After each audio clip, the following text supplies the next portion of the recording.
علمتان وقفك لنا الله يا مركب welcome to my channel.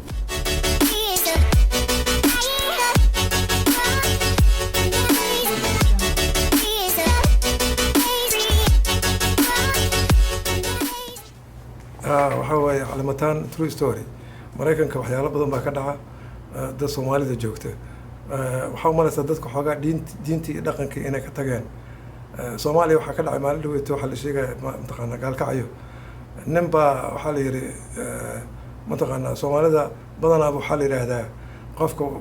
iska celi iyo la dagaal iyo waxaas iyo dadka lagu waaniyaa waxa dhacday marka ninba xineen laga qabtaa la yiri gaalkacyo xineentii baa laga saaray marka laga saaray looma sheegin dadkiisi hadhowta waxa la yiri warnaa hal xineen baa laga saaray ninka wartol beelay kula anoo gaalkacyo laba xineen ilaha ku joog way anoo hal xineen la soo ku joogi karaa marka ummadeena waxa way in laga tanasulo dagaalka ayaa loo baahan yahay mataqaana lisaafiyo waxyaalo badan baa wadankeena ka dhacay marka jokes badan baa inuu soo wada ninka saaxiibka amigo hadda xamar jooga managerkeegi waxa la sheegay guri cariish oo nal lahayn inuu ku jiro sababta magaaladu la qabsan waay magaalada askartu waxay ku leedahay markay ku qabato sooy hadii garan weysa xabad baa lagu qabanaya